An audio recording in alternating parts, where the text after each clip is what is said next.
వందే మాతర గీతానికి 150 ఏళ్లు పూర్తయిన సందర్భంగా గొప్ప వేడుకలు నిర్వహిస్తున్నామని వజే సేవా సమితి అధ్యక్షుడు డాక్టర్ ప్రఫుల్ వజే తెలిపారు. సోమవారం ఆయన ప్రెస్ క్లబ్ లో మీడియాతో మాట్లాడారు. ప్రధానమంత్రి మోదీ పిలుపు మేరకు మంగళవారం ఉదయం 9 గంటలకు స్థానిక అంబేద్కర్ చౌక్ లో కార్యక్రమాన్ని నిర్వహిస్తున్నట్లుగా తెలిపారు. పెద్ద సంఖ్యలో విద్యార్థులు, జిల్లా అధికారులు, ప్రముఖులు ఈ కార్యక్రమంలో పాల్గొనున్నట్లుగా తెలిపారు. ప్రజలు భారీ సంఖ్యలో హాజరై విజయవంతం చేయాలన్నారు. భారతదేశంలో అందరికీ తెలుసు, స్వాతంత్ర సమర యుద్ధంలో ఎందరో మంది పాల్గొన్న తర్వాతనే మనకు స్వాతంత్రం వచ్చింది. ఆ స్వాతంత్రానికి ఒక బీజము బంకిం చంద్ర చట్టోపాధ్యాయ్ అనే ఒక మాతర వ్యక్తి అక్కడ పెట్టిండు. ఆ బీజం ఒక గేయం రూపంలో ఉంది. ఆ గేయం పేరే వందే మాతరం.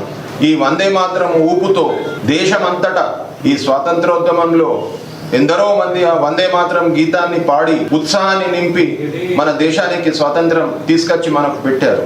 అయితే ఈ బంకిం చంద్ర చటర్జీ రాసిన వందే మాతరం గీతము నాటికి 7th నవంబర్ 2025 నాటికి 150 ఇయర్స్ 150 సంవత్సరాలు పూర్తి అయినాయి.